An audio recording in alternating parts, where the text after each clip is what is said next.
Hello, my friend. Welcome to live chat. Okay, so it's been a while since I've talked shop, talked about, what it's like to do YouTube as a full-time job. If you do not know this, I was an elementary school teacher until 2016. I put in my notice in January of 2016, dissatisfied with position. And then in June, I packed up my classroom and I brought everything home. And now I do YouTube full time. So that has been quite a journey. Quite a journey. And I maintain that this is the best job I've ever had. There's definitely things I miss about teaching, mostly the kids. Probably 75% the kids and about, I don't know, 10 to 15% the teachers. I still keep in touch with some of my teacher friends from back then, and so I don't have to miss them. But yeah, I mean, there was a lot with the whole teaching thing. So I do not regret my decision. I remember when I stopped teaching that there was a lot of, what are you thinking? What are you doing? Why would you do that? There's a lot that I gave up security wise when I stopped teaching, but overall it was the best decision I ever could have made. Mental health is priceless. And that's one of the gifts I got by quitting teaching. Unfortunately, I wish that the teaching profession here in the US was a little bit different, but it's not. And you can't change the world. You can only change what's in your little sphere of life and of influence, in how you talk to other people and everything. But you can't change a whole system by yourself. I tried, failed, I left. So I do have 4 degrees. I have an associate's degree in mental health. Originally, I was going to use that to become an occupational therapist, and I did that for about a month before I realized that I was never meant to be an occupational therapist. It was too much medical stuff that I could not memorize. So I have an associate's degree in mental health. I have a bachelor's degree in special education. I have a bachelor's degree in psychology, and I have a master's degree in elementary reading and literacy, that I got as part of my continuing education as a teacher, because you have to continue your education. And I wanted to be a reading specialist. I loved teaching reading. That was my favorite thing, because I was I wouldn't say I was a struggling reader, but reading was always difficult for me as a child. So I understood that. So that was why I wanted to be a reading specialist. And I love teaching phonics. That was my favorite thing, was phonics. Oh my gosh, I loved it. I loved it so much. But anyway, that's my educational background. And I would say that the biggest thing that I use in YouTube is what I learned about researching in college. I remember, sitting down in the computer lab, and I don't know what class it was, but they were teaching us how to use the internet to research. Because this would have been 1999. 1999. And so the internet was relatively new. I mean, it had been around for a little while, but as far as Googling and researching and how to use the library at school, as far as the online resources and everything, and how to, do search query terms and, this, but not that, and all of that, and how to find good sources and statistics and all of that is what I use the most in my job. And everything I learned, actually, I took a Shakespeare class, and I was a 400 level English class, and I learned a lot about grammar in that class because I was so behind my peers in that class. I had to take one more English class to get my psych degree. And I learned a lot about writing in that class. So I used that too. But anyway, I wanted to talk to you about what it's really, really like to do YouTube full time, the good, the bad, the ugly, why it can be not good to do this as a job, but also why it's a great job. So I figured we'd talk about that today, because I haven't talked about it in a while. And I don't know if I've ever talked about it to like the extent that I want to talk about it today. So before we talk about that, I do want to quickly say hello to the people that are here live in the collective brain of makeup awesomeness. We have Cynthia. Hello, Cynthia. Thank you for your comments today on Mary Kay. I appreciate you so much. There's a piece in What's Up and Makeup about Mary Kay, and Cynthia was very helpful in her comments about that. So thank you, Cynthia. Chloe, good morning to you. Good morning, Bree. Good morning, Teresa. Teresa says, hello, welcome to live chat. I hope you all are doing well. It is a crisp 43 here in Eastern North Dakota.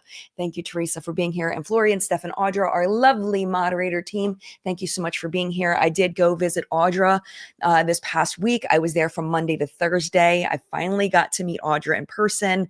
We've been chatting since 2020.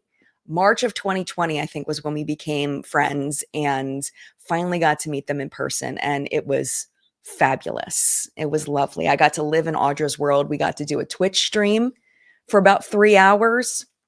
I joined their Discord. They're teaching me all about the parts of the internet that I know nothing about. They really want me to start a Twitch.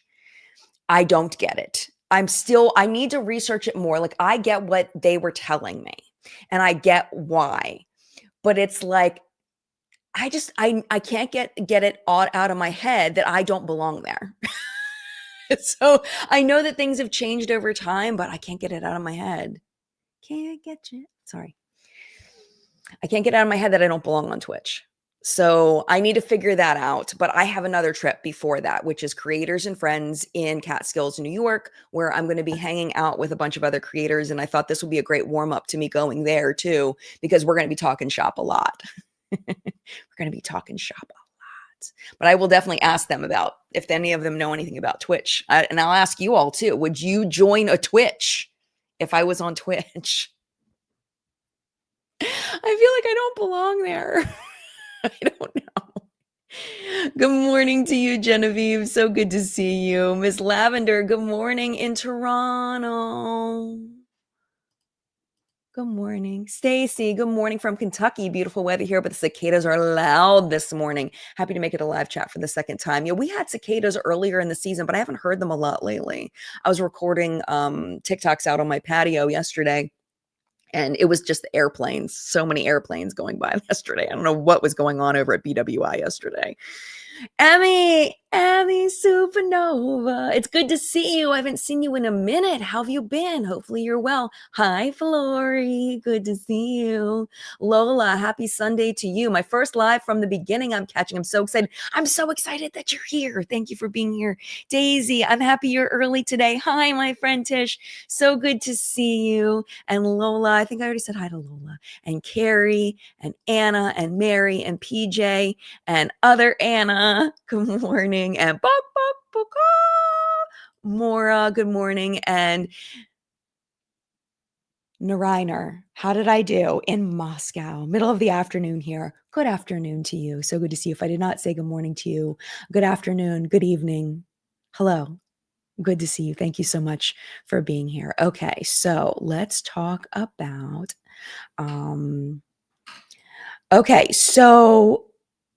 Anna, Anna is asking, random question, Jen, are you affected by the new hype feature on YouTube?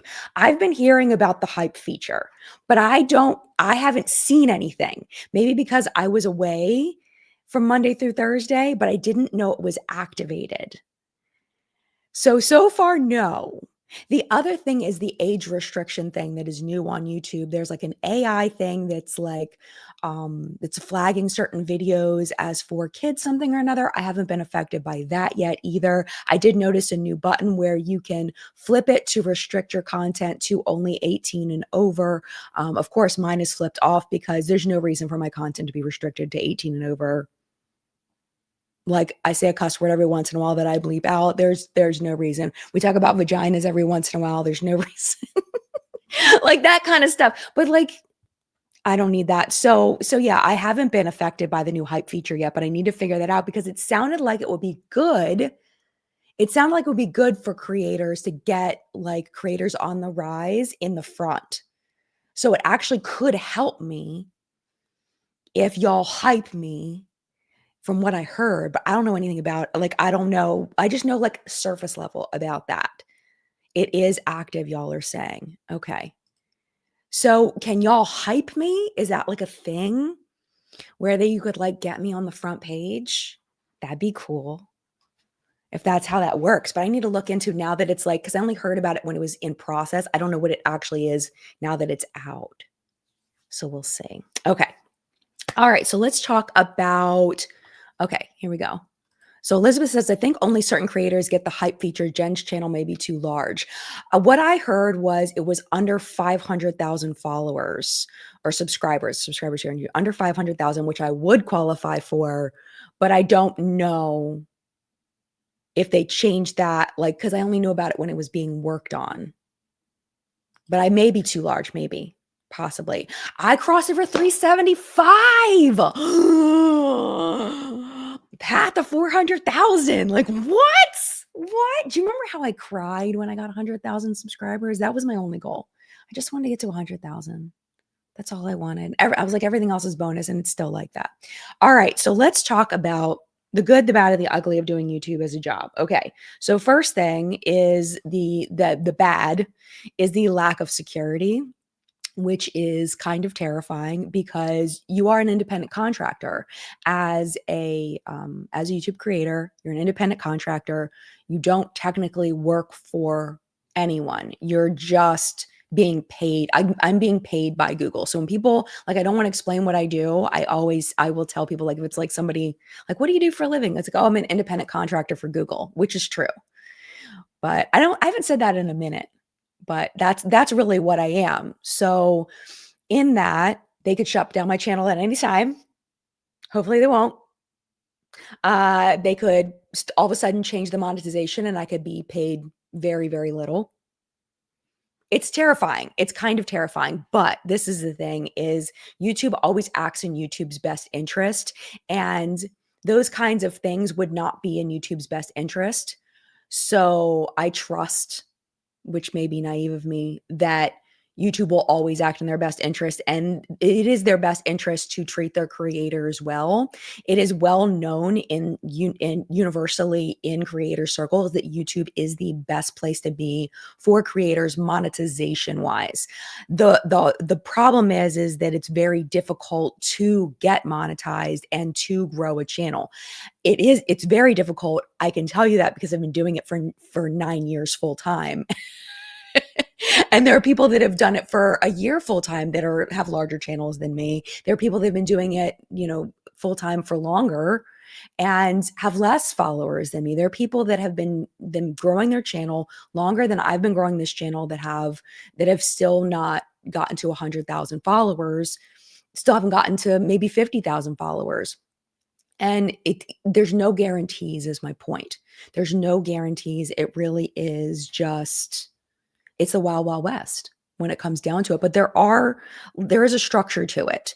And even though it's scary, there is a structure. I'm also very, very fortunate to have a contact at YouTube. Once you get to a certain size, if you're lucky, you get a channel manager, which I'm very lucky to have a channel manager. She's amazing. Her name is Rachel. She's fabulous. I love her. Okay. So if I have any questions, if I have any issues, I can always talk to her and she will help me sort it out, which is amazing and wonderful. So, oh wait, no, I got rid of Rachel. I forgot Rachel was a while ago. Hold on a minute. Sorry. I'm a little bit sleepy this morning. I didn't get much sleep last night. I'm, oh my gosh, I'm spacing on her name now. I only talk to her for like 15 minutes once a month. Rachel was my old person. Now I'm embarrassed. Oh my gosh, why can't I think of her name? That's bothering me. Anyway, she's not watching this anyway. And if she is, I will definitely get a talking to. Oh my gosh, I feel so bad now. How terrible is that? I talk to her 15 minutes once a month, but she's lovely. I could tell you exactly what she looks like. But anyway, if I have an issue, I can always go to her. Oh, there's just a new button over here that I didn't see. But YouTube definitely pays the best as far as how much you get paid per view, especially depending on your niche. In beauty, it's higher than it is in some niches because YouTube, through the algorithm, it decides how much your content is worth to advertisers based on what you're talking about. And because beauty people are shoppers, I get paid more. So that's kind of cool. On Instagram, I don't even think creators even get paid on Instagram anymore, right? And on TikTok, it's like a fraction of what creators get paid. On TikTok, the most money you make is through sponsorships and ads and affiliates and all of that. It's not really through like your views on videos, because you have to get like over 1 million views on TikTok to get like significant money over there. But on YouTube, it's not like that at all. You make so much more for so little less, so many less views, but it's also harder to get those eyeballs on your content. Dogwalker says there's very little employment security anywhere, and that's an excellent point. I feel like old saying is in I feel old saying in that aspect is not the way it used to be for many people. That's very, very true. Like, for example, when I was teaching, I had job security because we had tenure where you couldn't be fired unless you were found to have done something that violated your contract, right? But what they did to me was, okay, so let me tell you the story of how I left my first teaching job. I left my first school. So I was working at a low income school, and there was a clique of women who the principal really liked. The principal was the first year at this school. And there was a clique of women that he really liked. Everybody else was like, whatever, So we all kind of had to band together. And I was a union rep for the school because I'm a fighter. You know me, I'm a fighter. So I was a union rep, and I would go to all the union meetings and I would pass that information along. But I was also a special educator with like 25, 30 kids on my caseload. So I was very, very busy all day long, all the time. So the survey came out where we had to do like a bubbling survey of how how the school was doing, how the principal was doing, and it was his first year. And he did not do well on the survey. And he blamed me. He said that I was going around to teachers and telling them to say negative things about him, which is absolutely ridiculous. First of all, you couldn't make those teachers do anything they didn't want to do.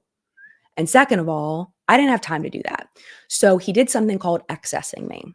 I was pregnant with J4, and he accessed me. So basically, he said there was not a position for me at the school anymore, and that I had to find a job somewhere else. Now, I was guaranteed a job in the county, but I didn't know where. And where I was teaching in Baltimore County Public Schools, it's a huge county. It could have been an hour drive through traffic, over bridges. It could have been really bad. I went to a job fair. I was 6 months pregnant. Nobody wanted to hire me because I couldn't get it. I couldn't start working until November because J4 was born in July. With my maternity leave, with the 6 weeks paid or whatever, I couldn't return until after the school year started. So nobody wanted to hire me. And I was absolutely devastated about leaving that school. I remember going into the cafeteria and just sobbing. You know, that sob where you can't breathe, where you just can't breathe. That was what happened after that meeting. I just sobbed. So what I ended up doing, because I couldn't get a job in a school that I could choose, I ended up just taking the year off for maternity leave when I had J4. And that's how I left my first school. It was traumatic in that I was always scared, and principals could do that to you. They could access you for any reason, and they could make you do, turn lesson plans a week early, which messes up your whole flow. There's so many things that principals could do to teachers they didn't like. So all of that really long story to tell you that I experienced the job security thing to an extent, but I understand, like I've seen, through this job and through talking to people, how quickly people can be fired from a job. You feel like you've been working so hard for so many years, and then all of a sudden you just don't have a job. So you're absolutely right. J4 is my son.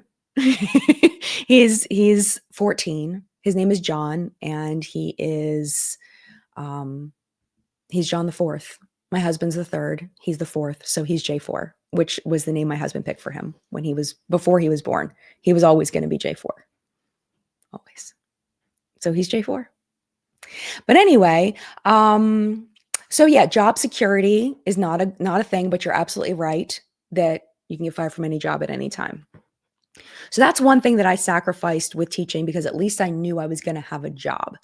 I also sacrificed the insurance because we had amazing insurance. So we've been paying for private insurance, which is outrageously expensive, thousands of dollars a month, thousands, thousands. People outside the US, like people hear how much we pay for insurance and then it doesn't cover things.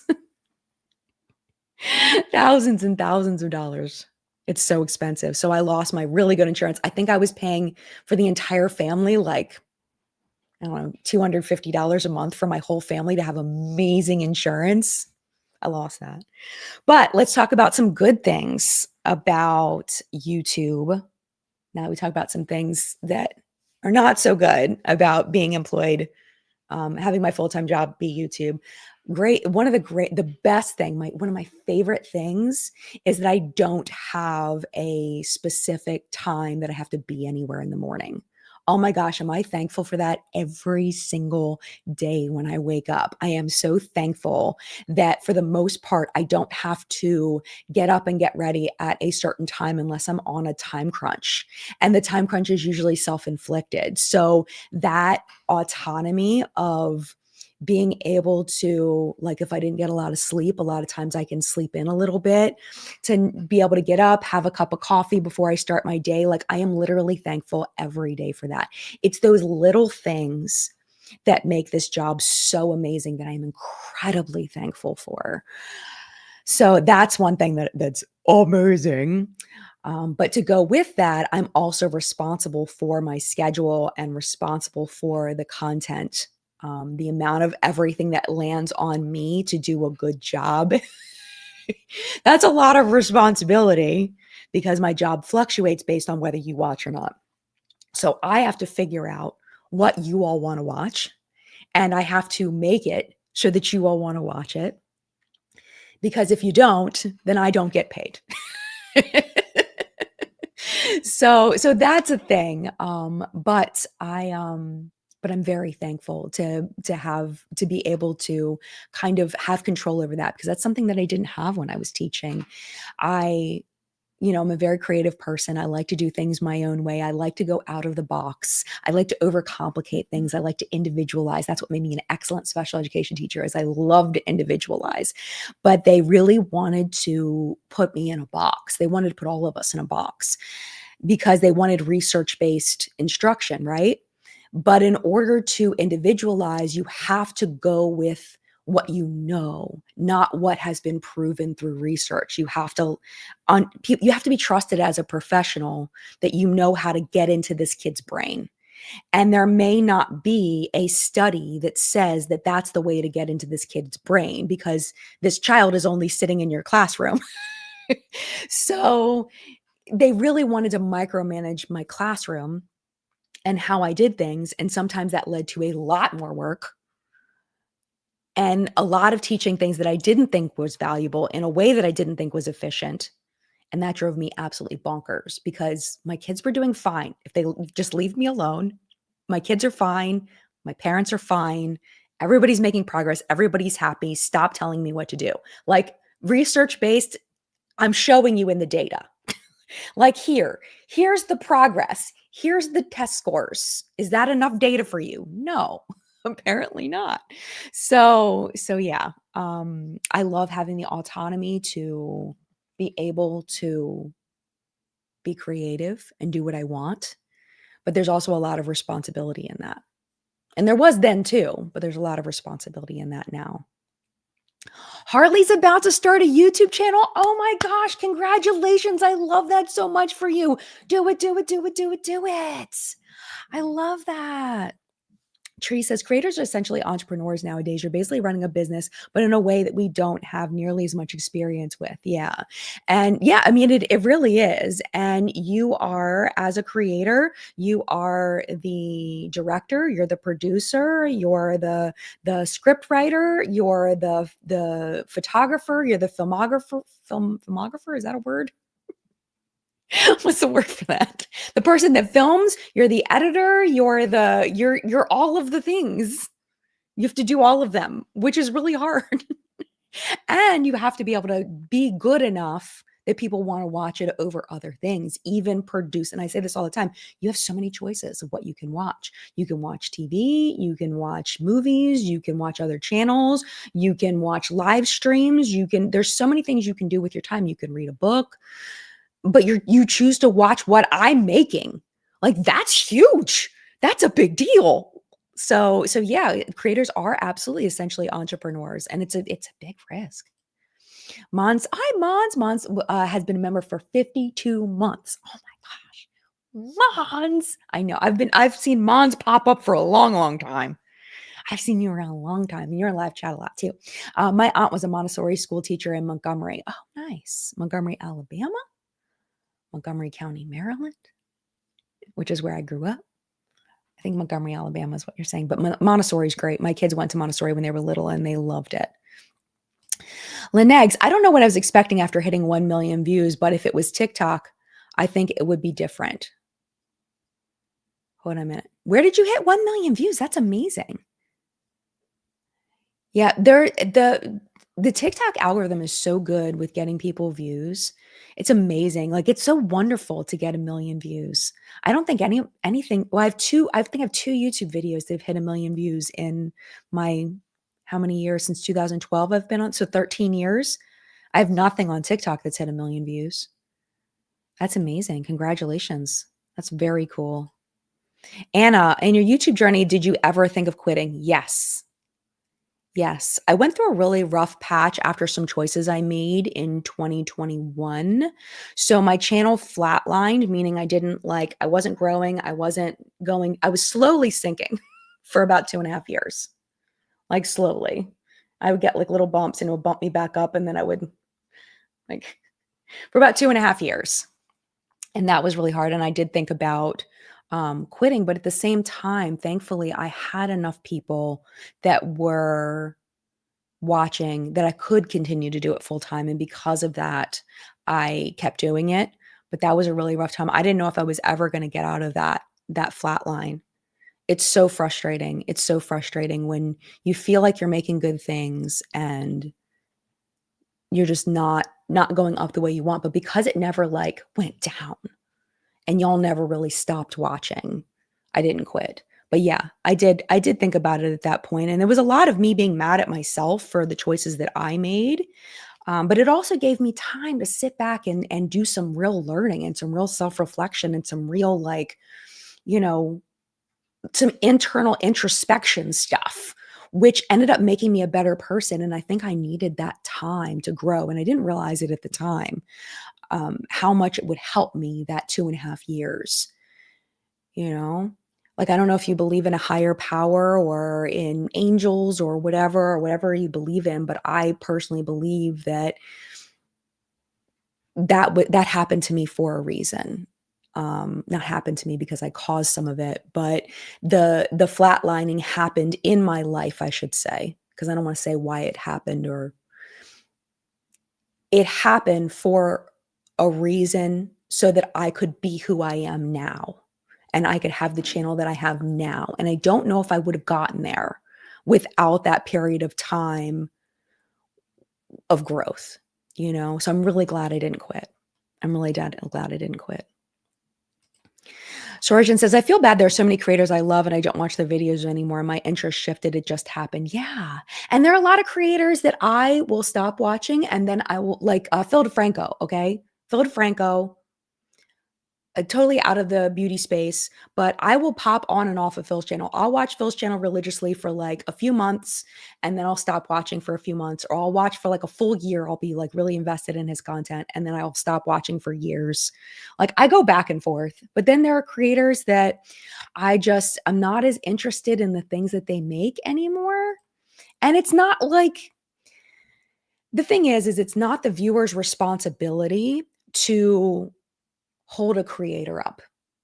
It's genuinely not. It's the creator's responsibility to make things that people want to watch. And it's our job. It's like a business. Like we were saying, creators being entrepreneurs, it's the business's responsibility to have a store you want to visit or an online website that you want to visit, to create products that you want to buy. It's not the customer's responsibility to purchase those in order to support the brand.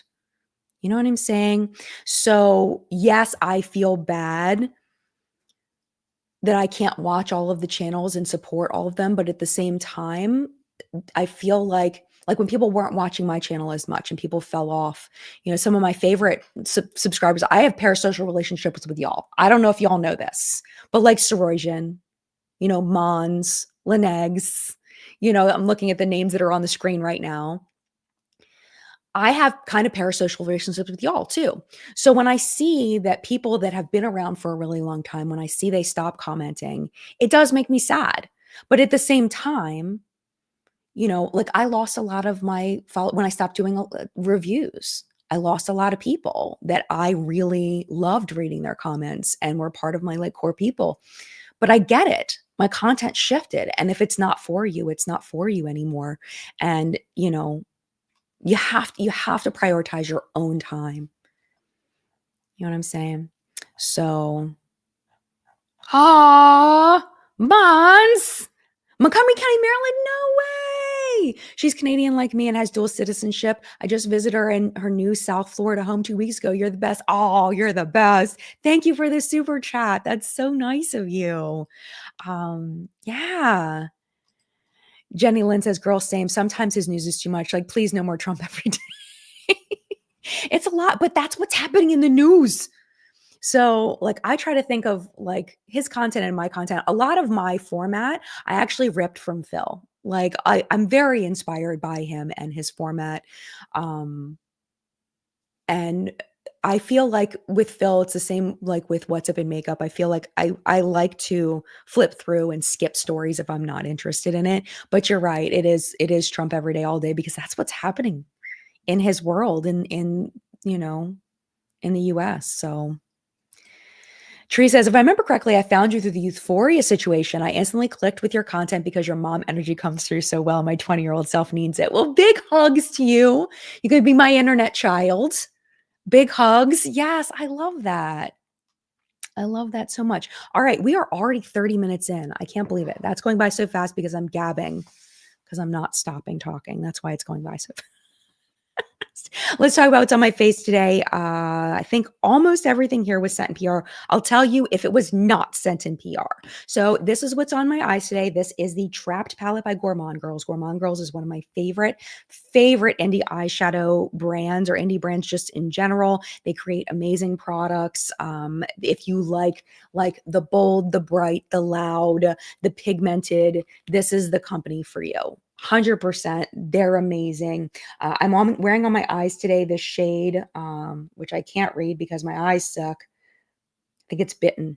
I love these shades that they create. And that's what I have tapped all over my lids. And then I also used a little bit of this shade called Unhinged on the outer corner just to deepen it a little bit, give it a little bit of a shadow. But what I love about these is you can lightly tap them and they can give you kind of a frosted effect rather than an opaque, which is great. And also that worked really well with this brown here. And then up in the crease, I used, this was sent by Glaminatrix, which I've been using this a lot lately. This is a really fun palette. This is their Nearly Natural palette, and I do believe it's on sale right now. I use the shade Untouched and the shade, I can't remember if I used Naturally or Disrobe down here to deepen up the up here in the crease. Now, the only thing about these really, really pigmented foils and multi-chromes is they do transfer a lot onto my lid. So what I've been doing is just doing the lid first, and then when I blend the crease, I can blend out some of that transfer. It's been working really, really well. On my cheeks today, I used the Sigma blush in Corderosa, which is one of my faves. And I know it looks like I barely use it, but I promise I use it a lot. This is a cream blush and it's fab. And then this I have been neglecting. This is a brand called What's Up Beauty, and this is a Serengeti highlighter. Look how beautiful this is. It's so, so pretty. So that's what my highlight is today. This glow right here is from that. And then my lips I purchased. So this is the About Face lip liner. I have not used lip liners for the entirety of my channel for the most part. Just never really been into them. I've been into them lately. So what I've been doing is, Oh my gosh, I can't read this stuff. This is terrible. These contact papaya something. Papaya something. And I line my lips and then I put a gloss on and mushy, mushy, mushy. And now I have my lip look. And it's really like, I love how it like makes my lips look like extra like juicy. It gives that little pop in the center because it's like darker on the outside and lighter in the middle. It's like, so I just use this Maybelline Lifter Gloss, which I should probably throw away because I think that it's old. Shade 3 Moon, just to kind of moosh it together, and it's working really well. I love the way that like contours my lips and just like a line and a moosh. A line, apply, and moosh. It's my technique right now. So that is what is on my face today. All right, I'm going to go more into y'all talking because I don't talk too much. But that was the whole point, was me telling you about good, bad, and ugly on YouTube. Okay, so other bad things paired with the good thing with it. One bad thing is that I don't have coworkers anymore. I'm a very social person. I am a chatterbox, obviously, and I loved having coworkers. I loved being able to vent daily to people in person, and I don't have that anymore, and that sucks. I do miss that a lot. But I have wonderful creator friends that I talk to online. It's not the same. It's not the same as seeing people in person. But I have met some amazing people through YouTube. I've met, my moderator team is amazing. They've been with me forever and I love them dearly. Different creators that I've met. I met Audra. I'm going to get to see Linda, Glitter Fallout, at this event. Linda and I have been friends for a long time. We have the app Marco Polo and we talk, a bunch of us, we talk to each other every once in a while. Michelle Wong, I talk to on there quite well. We haven't talked in a minute. That's my fault though. I dropped the ball on that. Michelle Wong, the luxury beauty reviewer. So, oh my gosh, Allie Dawson. Hi, beautiful. Have fun this week. Thank you so much. Thank you. I wish you were going to be there. Allie, I met through Creators and Friends and absolutely adore her. So thank you, Allie, for dropping by. I wish you were going. But yeah, so yeah, I mean, I do kind of have coworkers, but not seeing people in person kind of sucks. That I don't enjoy. One thing I do love about YouTube is that even though the money is unstable, there is no ceiling. There's no ceiling to how much money you can make, which is lovely. And for those 2.5 years that I was flatlining, I was saying I would love to be able to get like 40, 50,000 views a video like that. That's like my next step that I would love. And I've now made it to that. And that has been fantastic. Not only reading more comments and getting more interaction and meeting more people, but also monetarily, that's incredible. Like it's been wonderful. So I'm extremely thankful for that. So that's a thing as well. PJ wants to know if I'll do some content for creators and friends. I may do some short form content, but I don't have intentions of doing any long form content from it. I might do like some Instagram stories, some TikTok videos, like stuff like that. But usually in creators and friends, I like to really be in the moment and hang out with people and not stop and like be like, let's record something. Like, I don't know. It just feels awkward and weird. So yeah, if anything I do, it'll be short form. So make sure you're following me. If you are on Instagram or TikTok, make sure you're following me over there because I am creating quite a bit of short form content recently. McGoy, I have never tried the House Labs Foundation. I've heard it's extremely full coverage and that's not my jam. So that's why I've never bought it. Oh, thanks, Mons. OMG, yes, Jen. You totally reinvented your channel. It's amazing before and amazing now, too. And I think that, I always was doing top news, but that was always my favorite part. And I always wanted to transition to pretty much just doing top news. Honestly, like the product report, like I know that a lot of y'all love all the new makeup releases, but it started, especially like especially in the last couple of years, it started getting repetitive for me and it started getting boring for me. And I only kept doing it so long because I knew so many of you all loved it. But for me personally, it was hard for me to keep doing the product report the way that I was doing it, in that I was researching Ulta and Sephora, and Teresa and Flory know all this like really well. I used to have a team of people that did it. And then, but still, just the delivery of it. Like, I love more the conversational way that What's Up in Makeup has evolved. And I feel like a lot of other people love it too. Um, you know, I know some people miss the product report, but this is the thing, is like Allie and like Angie and a bunch of other people do the product releases and really dig into those. So there's still lots of content creators that do that. So I would definitely recommend going over and checking out their channels for more of the product release stuff. So it's not like I'm just leaving that content without someone else to pick it up. So I'm very thankful that they're still doing that intense product report stuff. But the doing more of the stories is where my heart is, and I really love it.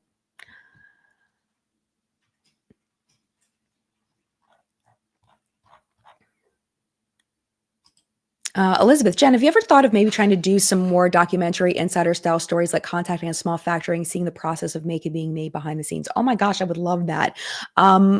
Unfortunately, I am a one person team.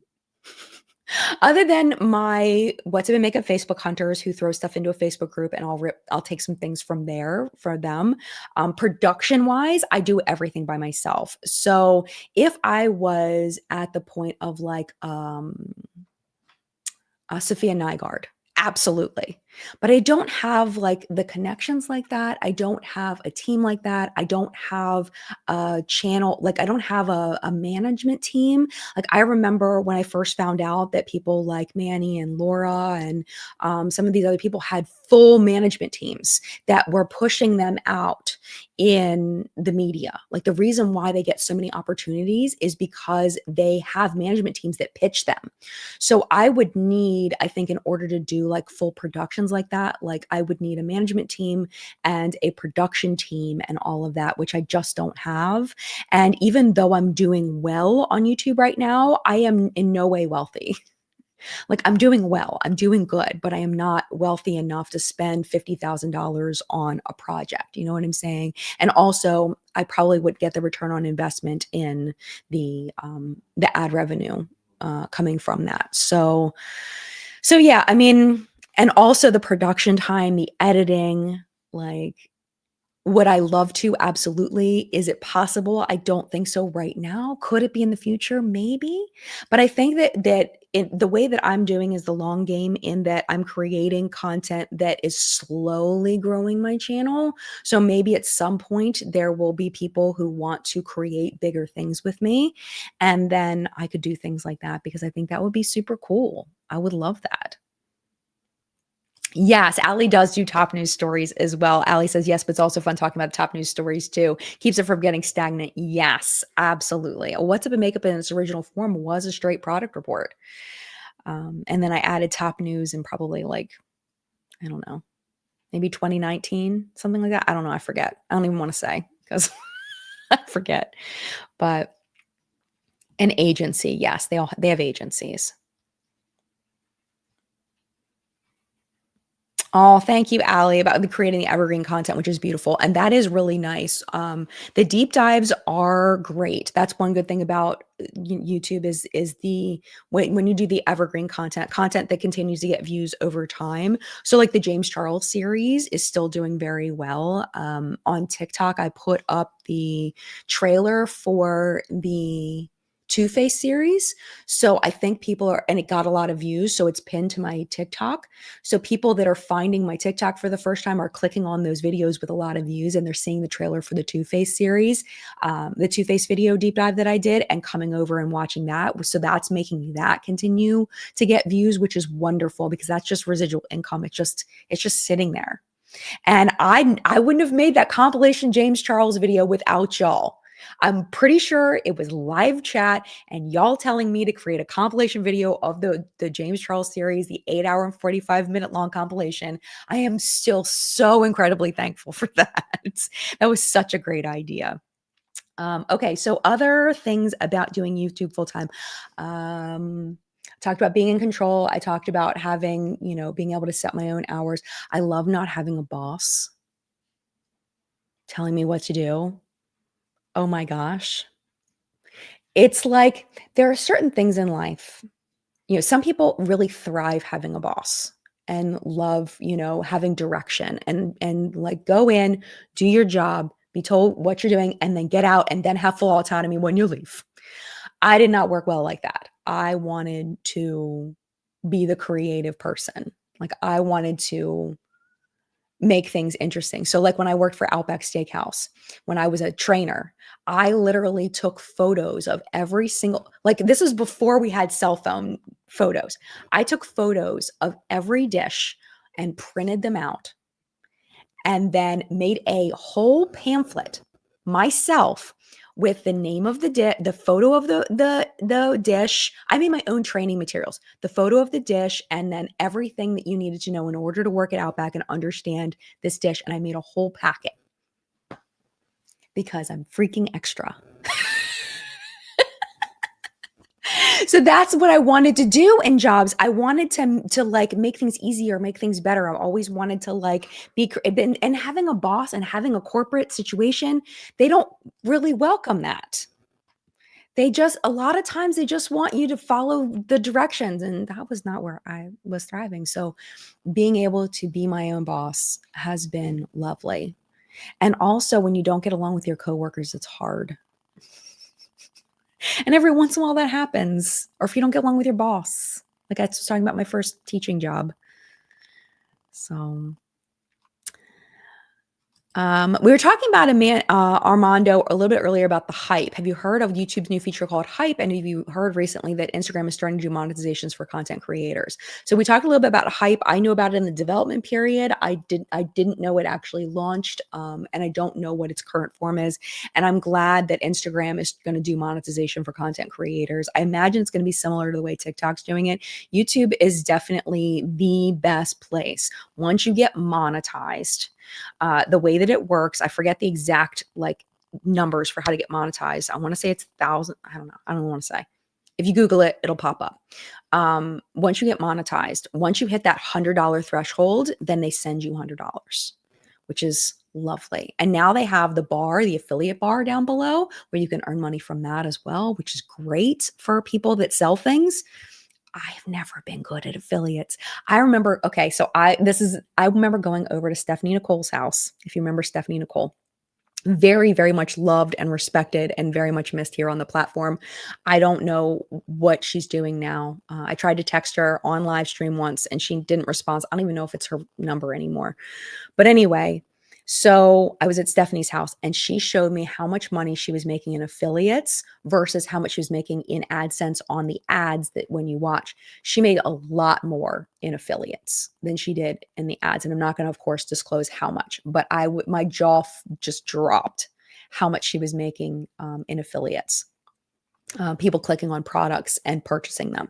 A lot of people make a lot of money on that. I never have. I never have. Very rarely have I ever gotten like more than, I don't know. Like it is still money. Like, don't get me wrong. I'm still extremely thankful. Like, I love it. I'm so thankful. Any money is money is money. Like, I will take it. If it's $5, I'm very thankful. Like, please don't get me wrong. But to see the amount of money some people make in affiliates, oh my gosh, it's a lot. It's a lot of money.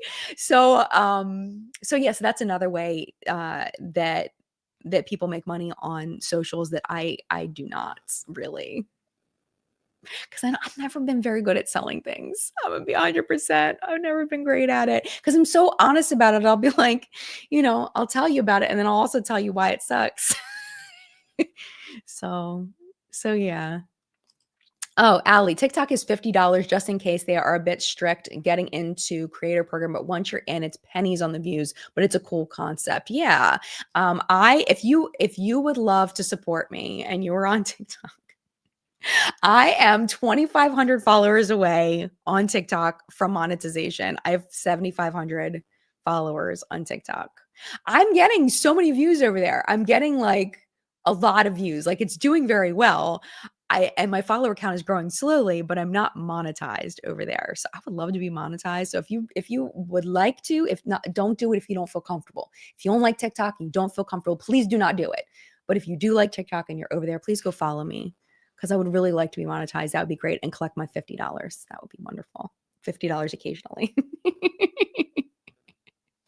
Allie says, I sent Jen all the tea on TikTok. Yes, you do. Yes, you do. Allie and I have been helping each other behind the scenes. And that's another thing that I love about YouTube is meeting people that do similar things and working together behind the scenes for things. So Allie's somebody I've worked with behind the scenes.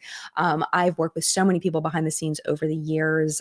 T-Spill and Rich Lux even. I used to work with Nick and Dustin, some Paige Christie, a lot of the drama channels, we've all worked together, even though I wouldn't consider myself a drama channel. Like I've still like helped them. They've helped me. Who else? Lots of people, we give each other little things, which is really helpful. We kind of all look out for each other. If we see something like because I don't cover a lot of the stuff like that Rich covers. So Rich will send me stuff and I'll send him stuff, even though like Rich and I are coworkers. We are not buds. And I've told him this outright and we're on the same page on that, but we do help each other because it's in our best interest to work together on things sometimes. So, yeah. But yeah, it is great coworker wise to help each other behind the scenes. So Allie and I kind of look out for each other, which is great. What else? What else about YouTube? So many different things. Overall, it really is a fantastic job and I would highly recommend it. The only thing is if you are looking to start YouTube and to do it as a job, I really, really, really think that starting it with number one, with no intention of making money, and number two, do not invest a ton of money in it in the first place. Please do not invest a ton of money. Your first videos should be practice. Your first videos should be, do I like this? Like, bare minimum as far as monetary investment. I'm telling you, do not spend money on your first videos. Because a lot of people start YouTube and then they realize a few weeks in, they don't like it. And they've spent all this money and now they've wasted all that money. So going out of the gate, I would say start the channel, find what you love, find what you don't love. Once you realize, if you realize that, yes, this is something that you really, truly want to do, that you're really enjoying it, that's when you start investing money. That's when you start investing more time because it can't just be about the money. It can't be because you will burn out because like I've said a million times, YouTube owes you nothing. Viewers owe you nothing. It is all up to you to create things. It's like businesses, any business. It's up to you to create something that people want. And that's really freaking hard. It's really hard. It's a lot of tweaking. It's a lot of failing. It's a lot of getting knocked down, getting up again. Never gonna keep me down. Sorry. Songs keep popping in my head. But it's a lot of getting knocked down, getting back up again, a lot of really, really slow growth. Really slow growth. And in that, you can't get frustrated to the point where it's affecting mental health. I've been there. It can get really frustrating, but I think that if you have a love for it, it makes it easier to keep going because it's not just about the growth. It's not just about the money. It's not just about making it a job. You're doing it because you actually genuinely love it.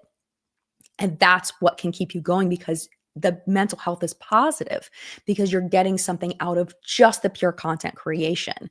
And that's what kind of helps you keep going when things are not going great. Anna says, do creators earn a lot more with their merch versus their videos if you're comparing just the profit? I think it just depends on how much. And I know that's kind of a wimpy answer on it, but it really just depends on how much. Collaborations, I made a lot of money on the Oprah collaboration. I did really well with that. I made a lot of money. The collaborations that you can do with brands are so profitable if you create something that people want to buy because it depends on your contract, but they can really be, and they don't take a lot of work and they're fun. Like that collaboration I did with Oprah was so freaking fun. working with the team over there. I didn't even I had met the owners, but I never worked with them. They weren't the ones running the show. The people that I worked with over there were freaking amazing. Amazing. And it was so fun creating the shades. They did get a little frustrated with me because I kept wanting to tweak things and I could only get so many tweaks. And I was like, it's not right yet. But that was where I made a lot of money. Now, I have never had merch, so I can't speak to that from a personal perspective. All I can speak to is the collaboration that I did. I would love to do another collaboration. The problem with me doing another collaboration is that I don't do makeup reviews anymore. So why would anybody collaborate with me on a makeup product? Teresa and I have been talking for years about doing merch, and it just never materialized. And I think it's because I would want to create merch that I would actually wear. Like I'm wearing Francesca Ramsey merch right now that she sent over to me. This is cool. I don't know. I can never envision, I'm not a designer, to make merch that I would actually like and want to wear. So Teresa and I've been talking about it for years. My moderator, Teresa, I've been talking about it for years. But yeah, I don't really know. I would imagine that merch wouldn't be as much, but I don't know that for a fact. I wish I knew, but I don't know. I'm sorry. Yeah, Elizabeth says, I think it's important to enjoy making your content. Otherwise, I think your content also suffers and people pick up on the bad vibes, which makes it impossible to grow. Yes. And I've seen that because it is so hard to grow in beauty right now. It's so oversaturated. There's so many people doing it. You really have to be doing something that no one else is doing. And in order to do that, you have to be doing something that no one else wants to do.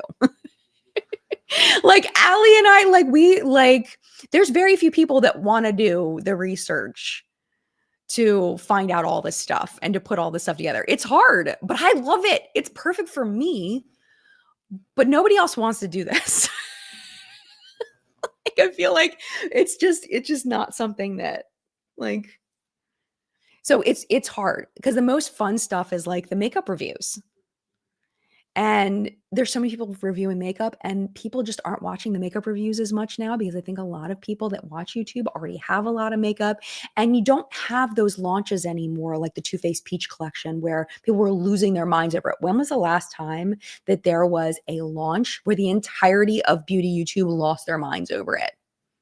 I can't even remember. There just isn't the viewership for it anymore. So not only are there so many people, but there's fewer people watching it.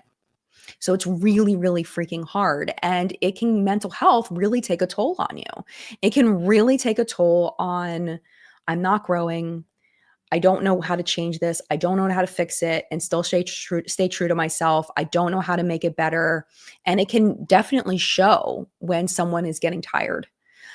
And you're right. Viewers do pick up on that, and that makes it worse, which is really, really freaking sad. But how do you fight that? How do you fight that feeling of, I really want to make this a full-time job, but it's just not working out and I don't know what to do to make it better?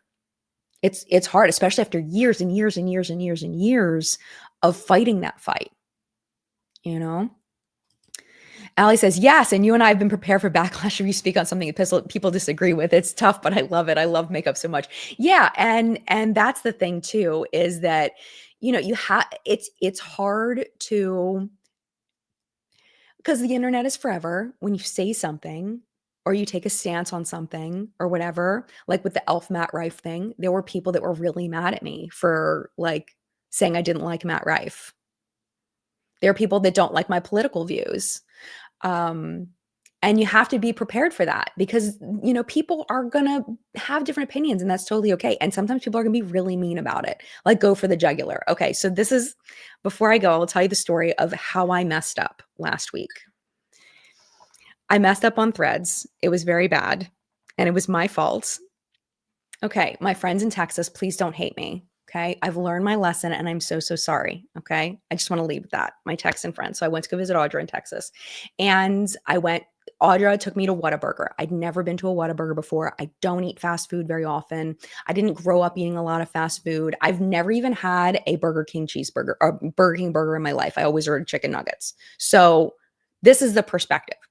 I had Whataburger and I liked it. I thought it was very good.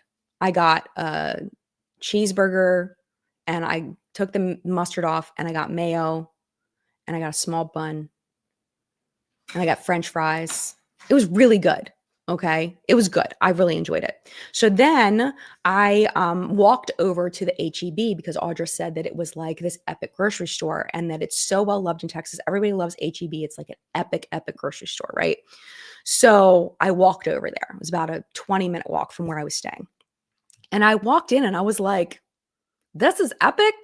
Like, what is this? Because God, I love my Wegmans. Wegmans is my happy place. Okay. I walk in and I was like, this looks like a glorified, like a better Walmart superstore. I told you I messed up. Okay. Please don't be mad at me. Okay. So I walked in and that's what I saw. Okay. That's what I saw. Let me see if I can find the picture that I made.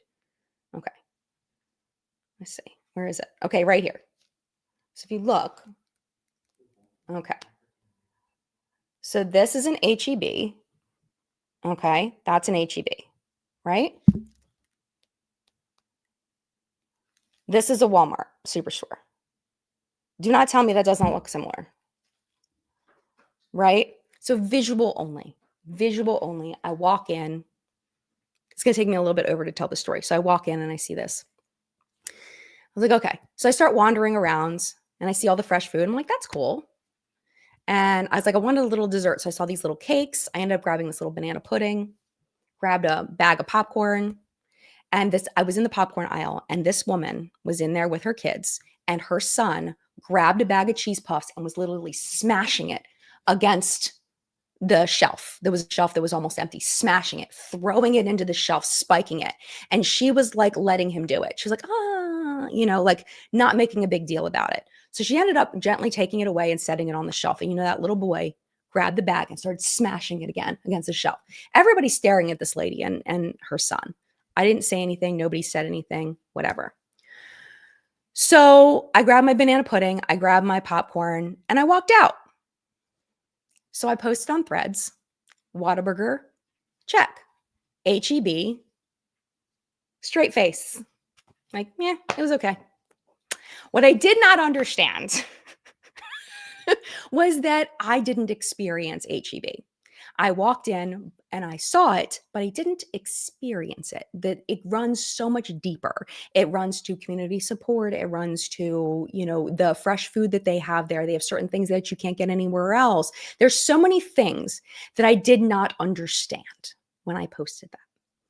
Then after I did that and started getting backlash, I was like, let me give everybody some context. And I shared my opinion that it was similar. It looked similar to me to a super Walmart. Oh my gosh, did I get roasted? Roasted. Okay. But thankfully, because I have been trained by YouTube, I did not take it personally. I did feel bad because I didn't want to, I never want to hurt anybody's feelings, but it was my fault because I just didn't know. I didn't know. And I got ratioed so hard. So my point is that YouTube has given me such a perspective on all of that. And it allowed me to kind of take it in stride and take the L and realize that there were just things I didn't know that I didn't know. And that's the way it is. And I've learned that through the years, thanks to YouTube and thanks to going through the fire on YouTube for years and years and years. I've learned so much about people. And I've learned so much about how people are passionate and how people interact on the internet and what I should take personally and what I just should let go and just be like, oops. So to anybody that was offended by my take on HEB, I recognize I walked in and I saw it, but I didn't experience it and I didn't know a lot of things. And that's not the same thing. I even had somebody tell me that they were going to unsubscribe from my YouTube channel because they could no longer trust me because my review of HEB was so inaccurate, which is fine. I wish you well.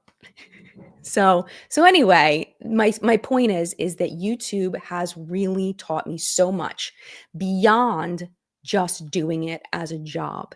And that's another thing that I really value about doing this as a job and doing it full time is that it has not only helped me grow professionally and financially, but it's helped me be a better person, like genuinely, really genuinely, I would not be who I am today without this job and without the interactions I've had online. Online interactions get such a bad rep. But really and truly, I've learned so much, and I'm very thankful. I'm very, very thankful. So, thank you to everybody that's educated me on HEB. I will continue to educate myself. My take is no longer, I understand and I still like feel the same way mentally as far as what I visually saw. But now I have an understanding that that is not what HEB is. There's so much more to it, and I get it. Don't be mad at me. I get it. Don't yell at me. All right, I have to go. Yes, you need to go on an HEB apology tour. I know. I need to go with my gray hoodie, and I need to just go into every HEB, get a megaphone, and say, I am sorry. I'm so sorry. I said that HEB was mid on the internet, and I should not have said that. I'm so sorry. Next HEB. Just drive to the next one. So, I'd rather learn that way. It is what it is. All right. Have a wonderful, wonderful week. Just a reminder, because I'm going to Creators and Friends, there will be no What's Up in Makeup next week. There can't be, because I'm gone for too long and I can't do it all. So, no What's Up in Makeup next week, but we should have live chat. I imagine that we still will. I don't see any reason why we wouldn't. And then the next week, things will go back to normal. I do have an announcement that I need to make that is a personal announcement that I will be announcing probably when I get back. It's a big deal. There's lots of things that are going to be changing in my personal life. So look out for that video. And then I'm working on my Becca deep dive. So lots of good things coming up. Mad love to you. Have a wonderful week, and I will see you in a video very, very soon. Bye.